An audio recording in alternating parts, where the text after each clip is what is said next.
Hello everyone, welcome to Divya education. आज है 25 जुलाई और 25 जुलाई से रिलेटेड हमारे जितने भी करंट अफेयर्स के क्वेश्चन बन सकते हैं जो कि हमारे एग्जाम के लिए इम्पोर्टेंट है, उन सभी को हम लोग यहाँ पे इस वीडियो में सॉल्व करेंगे। ठीक है, उससे पहले आप सभी लोगों को नागपंचमी की ढेर सारी शुभकामनाएं। अब हम बात करते हैं यहाँ पे जो हमारा कल का अभ्यास प्रश्न था, ला लीगा फुटबॉल लीग का खिताब विजेता है। तो यहाँ पे हमारा पहला था लिवरपूल, दूसरा था रियल मैड्रिड, तीसरा था मैनचेस्टर सिटी और चौथा था हमारा टॉटेनहम हॉटस्पर। ठीक है, तो इसका राइट आंसर हमारा हो जाएगा रियल मैड्रिड। आप में से अतुल जी ने और सत्या जी ने बिल्कुल इसका राइट आंसर दिया था। देन उसके बाद हम बात करें यदि इसकी व्याख्या की, तो यहाँ पे बताया जा रहा है रियल मैड्रिड ने ला लीगा फुटबॉल खिताब जीत लिया है। इस प्रतियोगिता के फाइनल में रियल मैड्रिड ने विलारियल को 2.21 से पराजित किया। रियल मैड्रिड ने 37 मैचों में से 26 मैचों में जीत दर्ज की है। ठीक है, उसके बाद बात करें अगले क्वेश्चन की जो कि आज का पहला क्वेश्चन है। और हाँ, एक और क्वेश्चन पूछा गया था, अंतर्राष्ट्रीय श्रम दिवस कब मनाया जाता है। तो अंतर्राष्ट्रीय श्रम दिवस की बात करें यदि हम, तो वो 1 मई को मनाया जाता है। ठीक है, अब बात करते हैं हम अगले क्वेश्चन की। तो इसमें पूछा गया है, राष्ट्रीय खनिज विकास निगम यानी कि नेशनल मिनरल्स डेवलपमेंट कॉरपोरेशन का अध्यक्ष और प्रबंध निदेशक हाल ही में किसे नियुक्त किया गया है। तो हमारा पहला था सुमित देव, दूसरा था अनुज प्रताप, तीसरा था राहुल कुमार और चौथा था प्रमोद त्यागी। ठीक है, तो इसमें राइट आंसर हमारा हो जाएगा सुमित देव। उसके बाद इसकी व्याख्या की यदि हम बात करें, तो यहाँ पे बताया जा रहा है सुमित देव को राष्ट्रीय खनिज विकास निगम का अध्यक्ष और प्रबंध निदेशक, ठीक है, यानी कि बात करें तो CMD नियुक्त किया गया है। सुमित देव वर्तमान में NMDC के निदेशक यानी कि कार्मिक पद पर कार्यरत हैं। NMDC के CMD के रूप में उनका कार्यकाल 28 फरवरी 2023 तक का रहेगा।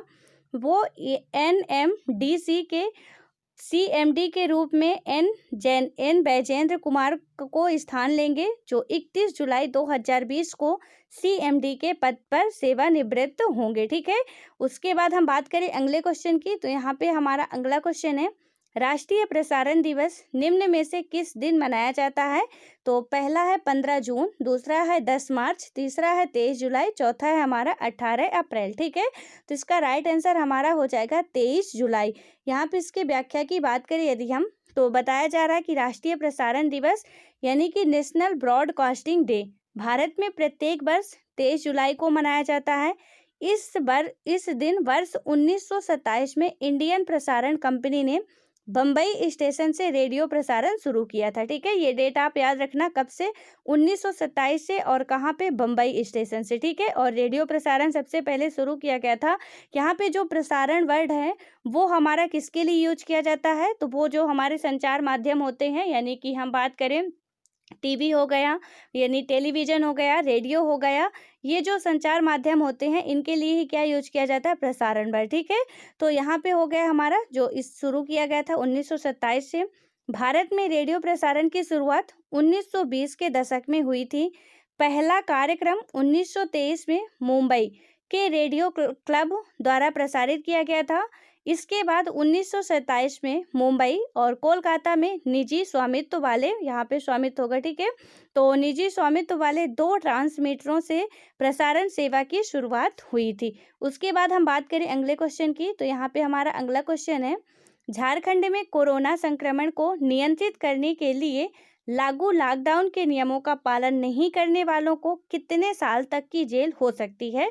तो पहले में था 4 साल, दूसरे में है 7 साल या 1 साल या 2 साल। ठीक है, तो इसका राइट आंसर हमारा हो जाएगा 2 साल। उसके बाद इसकी व्याख्या की बात करें यदि हम, तो झारखंड में कोरोना संक्रमण को नियंत्रित करने के लिए लॉकडाउन के नियमों का पालन नहीं करने वालों को 2 साल की जेल हो सकती है और 1 साल रुपए मतलब कि 1 लाख रुपए तक जुर्माना देना पड़ सकता है। ठीक है, झारखंड कैबिनेट सचिव अजय कुमार ने बताया कि सरकार की तरफ से लॉकडाउन के संबंध में समय समय पर दिशा निर्देश लागू किए जा रहे हैं। झारखंड सरकार अब जुर्माने और दंड के प्रावधान संबंधी अध्यादेश पर राज्यपाल की अनुमति लेगी, इसके बाद यह लागू हो जाएगा। ठीक है, यहाँ पे आप लोगों के लिए एक क्वेश्चन है, झारखंड में ऐसा कौन सा जगह है जहाँ से हमारी कर्क रेखा होके जाती है, ठीक है। तो झारखंड से आपको पता है कि भारत के 8 राज्यों से कर्क रेखा होकर गुजरती है। तो झारखंड का ऐसा कौन सा स्थान है, जिला है या गाँव है, कोई भी स्थान का नाम बताना आपको जहाँ से कर्क रेखा होकर गुजरती है, ठीक है। सो आई होप कि आप सभी लोग इसका राइट आंसर दोगे। ये जियोग्राफी का क्वेश्चन है और काफ़ी इंटरेस्टिंग क्वेश्चन है, पूछा भी जाता है, ठीक है। उसके बाद हम बात करते हैं अब अगले क्वेश्चन की। तो पुडुचेरी सरकार ने कोरोना से मरने वाले व्यक्ति के परिजनों को निम्न में से कितनी आर्थिक सहायता प्रदान करने की घोषणा की है। तो हमारा पहला है 1 लाख, दूसरा है 7 लाख, तीसरा है 5 लाख और चौथा है हमारा 3 लाख, ठीक है। तो इसका राइट आंसर हमारा हो जाएगा 1 लाख। उसके बाद इसकी व्याख्या की बात करें तो पुडुचेरी यानी कि आपको पता है ये हमारा एक केंद्र शासित प्रदेश है, ठीक है। तो पुडुचेरी के मुख्यमंत्री वी नारायण स्वामी ने हाल ही में विधानसभा के में घोषणा किया कि उनकी सरकार कोरोना संक्रमण के चलते जान गंवाने वाले लोगों के परिजनों को मुख्यमंत्री राहत कोष से 1 लाख रुपए की आर्थिक मदद मुहैया कराएगी। केंद्रीय स्वास्थ्य मंत्रालय की माने तो संक्रमण से ठीक होने की दर अब 63.18 मतलब कि 18% पर पहुंच गई है। अब तक 7,82,606 मरीज ठीक हो चुके हैं। मौजूदा समय में 3,56,439 संक्रमित मरीज हैं। देश में संक्रमण के मामले बढ़कर 12,38,665 हो गए हैं, ठीक है। उसके बाद हम बात करें यानी हम पूरे देश की अपने बात कर रहे हैं इंडिया में, जहां पहले 100-200 आते थे वहां आज 40,000 यानी कल का डाटा था 40,000 प्लस, ठीक है। यानी भारत में भी पहली बार 40,000 प्लस गए थे संक्रमण जो मरीज थे, संक्रमित मरीज थे, ठीक है, उनकी संख्या। तो यहाँ पे अभी बात करें हम तो कितना है 12,38,635 पहुंच चुके हैं। उसके बाद हम बात करते हैं अगले क्वेश्चन की। तो यहाँ पे हमारा अगला क्वेश्चन है भारत में से निम्न में से किस राज्य सरकार ने पंचायती चुनाव में महिलाओं को 50% आरक्षण प्रदान करने वाले विधेयक पेश करने वाली है। तो यहाँ पे पहला है कर्नाटक, दूसरा है बिहार, तीसरा है झारखंड, चौथा है हमारा हरियाणा, ठीक है। तो उसका राइट आंसर हमारा हो जाएगा हरियाणा। उसके बाद इसकी व्याख्या की यदि हम बात करें तो हरियाणा के मुख्यमंत्री दुष्यंत चौटाला, ठीक है। तो इनका नाम आप याद रखना, हरियाणा के जो मुख्यमंत्री जी हैं वो कौन है, दुष्यंत चौटाला जी हैं। तो उन्होंने हाल ही में पंचायती राज संस्थाओं में महिलाओं को 50% आरक्षण देने के लिए अगले विधानसभा सत्र में एक विधेयक लाएगी। चौटाला उद्योग, ग्रामीण विकास और पंचायती राज मामलों के मंत्री भी हैं। उन्होंने कहा कि राज्य सरकार पंचायती राज संस्थाओं और समाज में महिलाओं की अधिकतम भागीदारी सुनिश्चित करने के लिए पर्याप्त कदम उठा रही है, ठीक है। उसके बाद हम बात करें अगले क्वेश्चन की। तो हमारा अगला क्वेश्चन है हाल ही में किस बैंक ने देश के सभी जिलों में सैनिटाइजर और मास्क बांटने का अभियान लॉन्च किया है। तो यहाँ पे पहला है पंजाब नेशनल बैंक, दूसरा है भारतीय स्टेट बैंक, तीसरा है देना बैंक, चौथा है हमारा एक्सिस बैंक, ठीक है। तो इसका राइट आंसर हमारा हो जाएगा पंजाब नेशनल बैंक। उसके बाद इसके व्याख्या की यदि हम बात करें तो यहाँ पे बताया जा रहा है कि पंजाब नेशनल बैंक ने देश के सभी जिलों में सैनिटाइजर और मास्क बांटने का अभियान लॉन्च किया है। पंजाब नेशनल बैंक अपनी स्थापना के समय से ही समाज के हित में कार्य करने के लिए तत्पर रहा है। बैंक विभिन्न समाज सेवी संस्थाओं के माध्यम से वृद्ध, दिव्यांगों, निसहाय का मदद करता रहा है। पंजाब नेशनल बैंक भारत का एक प्रमुख और पुराना बैंक है। यह एक अनुसूचित बैंक है। पंजाब नेशनल बैंक को 19 मई 1894 को भारतीय कंपनी अधिनियम के तहत अनारकली बाजार लाहौर में इसके कार्यालय के साथ पंजीकृत किया गया था। पंजाब नेशनल बैंक भारत का दूसरा सबसे बड़ा सरकारी वाणिज्यिक बैंक है, ठीक है। यहाँ पे एक क्वेश्चन और है आप लोगों के लिए कि प्रेजेंट टाइम में हमारे कितने सरकारी बैंक हैं, ठीक है। अभी आपको पता है कि एक तो पहले कुछ बैंक मर्ज किए गए थे और अभी हाल फिलहाल में ही कुछ बैंक जो हैं वो अब मर्ज कर दिए गए हैं। तो यहाँ पे आप लोग बताओगे कि अभी प्रेजेंट टाइम की हम बात करें यानी आज तक की, तो कितने हमारे गवर्नमेंट बैंक हैं, ठीक है। उसके बाद हम बात करते हैं अगले क्वेश्चन की। तो यहाँ पे हमारा अगला क्वेश्चन है, किस देश ने चीन से भारत के साथ तनाव कम करने की अपील संबंधी प्रस्ताव पारित किया है? तो पहला है रूस, दूसरा है जापान, तीसरा अमेरिका, चौथा हमारा पाकिस्तान, ठीक है। तो इसका राइट आंसर हमारा हो जाएगा अमेरिका। उसके बाद इसके व्याख्या की यदि हम बात करते हैं, तो अमेरिकी प्रतिनिधि सभा ने एक द्विदलीय प्रस्ताव पारित किया है जिसमें चीन से अपील की गई है कि वह नियंत्रण रेखा के पास भारत के साथ शांतिपूर्ण तरीके से तनाव कम करे। इस प्रस्ताव को पारित किए जाने से पहले प्रतिनिधि सभा ने राष्ट्रीय रक्षा प्राधिकरण अधिनियम NDAA में सर्वसम्मति में संशोधन पारित किया था, जिसमें गलवान घाटी में भारत के खिलाफ चीन की आक्रामकता और दक्षिण चीन सागर जैसे विवादित क्षेत्रों में उसके बढ़ते क्षेत्रीय दबावों की निंदा की गई है। प्रस्ताव में इस बात का जिक्र किया गया है कि भारत और चीन के बीच वास्तविक नियंत्रण रेखा यानी कि बात करें तो LOC, ठीक है, LOC और LAC ये दोनों ही जो है एक पाकिस्तान के लिए है और एक चीन के लिए है, ठीक है। तो यहाँ पे हमारा क्या होगा, LOC जो है वो किसके लिए है और LAC जो है वो किसके लिए है? तो यहाँ पे यदि हम बात करते हैं तो LAC, तो यहाँ पे जो LOC है हमारा LOC, ठीक है, तो ये किसके लिए है? भारत और चीन के संबंध में है, यानी बात करें तो लाइन ऑफ कंट्रोल। और LAC जो बात करते हैं यदि हम, तो लाइन ऑफ एक्चुअल कंट्रोल, ठीक है, यानी वास्तविक नियंत्रण रेखा, ये चीन के बीच में है, ठीक है, भारत और चीन के बीच में, जहाँ से अभी इसको हटने के लिए बात कही जा रही है। तो LAC से आगे बढ़ रहा है और ये एक काल्पनिक रेखा बनाई जाती है, ठीक है, दोनों के बीच में। तो भारत और चीन के बीच में LAC, ठीक है, यानी कि हम बात करें वास्तविक नियंत्रण रेखा। और यहाँ पे बात करते हैं यदि हम, तो लाइन ऑफ कंट्रोल यानी कि नियंत्रण रेखा, ठीक है, तो ये पाकिस्तान के, भारत और पाकिस्तान के बीच में एक काल्पनिक रेखा है। और LAC किसके बीच में? भारत और चीन के बीच में है, ये आप लोगों को याद रखना है।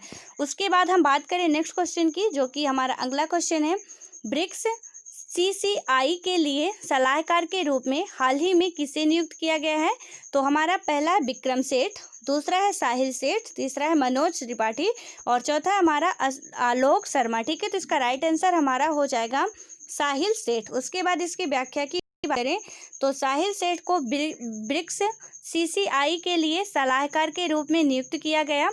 BRICS chamber of commerce and industry एक मूल संगठन है जो ब्रिक्स में वाणिज्य और उद्योग को बढ़ावा देता है।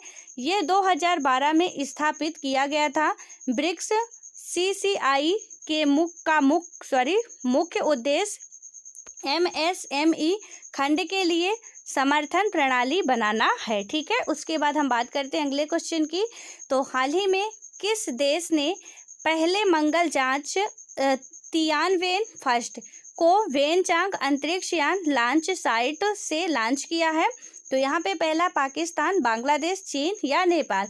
तो इसका राइट आंसर हमारा हो जाएगा चीन। उसके बाद इसकी व्याख्या की बात करें तो चीन ने मंगल ग्रह के बारे में जानकारी जुटाने के उद्देश्य से हैनान द्वीप के वेनचांग अंतरिक्ष यान प्रक्षेपण केंद्र से हाल ही में अपना पहला यान प्रक्षेपित किया। चीन के सरकारी मीडिया ने यह जानकारी दी कि तियानवेन फर्स्ट नामक यान मंगल ग्रह का चक्कर लगाने, मंगल पर उतरने और वहां रोवर की चहलकदमी के उद्देश्य से प्रक्षेपित किया गया है। मीडिया रिपोर्ट के अनुसार यान मंगल ग्रह की मिट्टी, चट्टानों की संरचना, पर्यावरण, वातावरण और जल के बारे में जानकारी एकत्रित करेगा, ठीक है। उसके बाद हम बात करें अगले क्वेश्चन की, जो कि आज का लास्ट क्वेश्चन है। हाल ही में किस राज्य ने काकरापार परमाणु ऊर्जा परियोजना से जुड़े वैज्ञानिकों के इस संयंत्र की तीसरी इकाई में पहली बार क्रांतिकता प्राप्त की है? तो यहाँ पे हम बात करें, पहला है कर्नाटक, दूसरा है तमिलनाडु, तीसरा है असम, चौथा है गुजरात। ये क्वेश्चन हम कल भी सॉल्व कर चुके हैं, लेकिन क्वेश्चन का पैटर्न जो था कुछ दूसरे टाइप का था, क्वेश्चन बात यही की जा रही, ठीक है। तो यहाँ पे हमारा राज्य का नाम पूछा जा रहा है, तो इसमें हमारा राइट आंसर हो जाएगा गुजरात, ठीक है।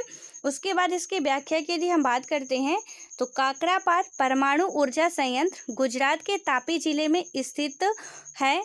इस संयंत्र की पहली 2 इकाइयाँ, ठीक है, तापी एक नदी है जो ताप्ती नदी है, तो यहाँ पे तापी जिले की बात की जा रही, ठीक है। इस संयंत्र की पहली 2 इकाइयाँ कैनेडियन तकनीकी पर आधारित हैं, जबकि इसकी तीसरी इकाई पूर्ण रूप से स्वदेशी तकनीकी पर आधारित है, ठीक है। तो पहली तकनीकी किस पर आधारित है और तीसरी तकनीकी किस पर आधारित है, ये आपको ध्यान रखना है। तो पहली किस में बताया जा रहा है, कैनेडियन तकनीकी पर आधारित है, ठीक है, यानी कि कनाडा के तकनीकी पर आधारित है। जबकि जो हमारी तीसरी तकनीकी है तो वो पूर्ण रूप से क्या है, स्वदेशी है, ठीक है। उसके बाद हम बात करें तो गुजरात में स्थित 700 मेगावाट की क्षमता वाले इस ऊर्जा संयंत्र के सामान्य परिचालन स्थिति में आना इस बात का संकेत है कि यह संयंत्र ऊर्जा उत्पादन के लिए अब तैयार है। यह देश का इकलौता सबसे बड़ा रिएक्टर है। काकरापार परमाणु ऊर्जा संयंत्र भारत का एक परमाणु ऊर्जा संयंत्र है। काकरापार परमाणु ऊर्जा संयंत्र गुजरात से सूरत शहर में 80 किलोमीटर दूर ताप्ती नदी के किनारे स्थित है, ठीक है।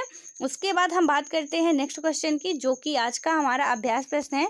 संयुक्त राष्ट्र ने हाल ही में विश्व में खाद्य सुरक्षा एवं पोषण स्थिति रिपोर्ट 2020 जारी की है। इस रिपोर्ट के संदर्भ में निम्न कथनों पर विचार करें।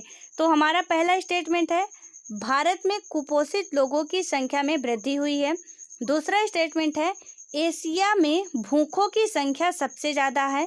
तीसरा स्टेटमेंट हमारा कहता है कि 2019 में दुनिया भर में करीब 69 करोड़ लोग अल्पपोषित हैं, ठीक है।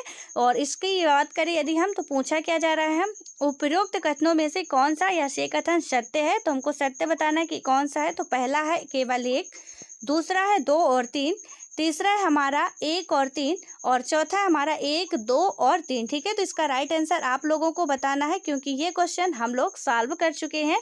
सो आई होप कि आप सभी लोग इसका आंसर देने की कोशिश करेंगे और ज़्यादा से ज़्यादा लोग आप लोग आंसर देने की ज़रूर कोशिश किया करें, ठीक है।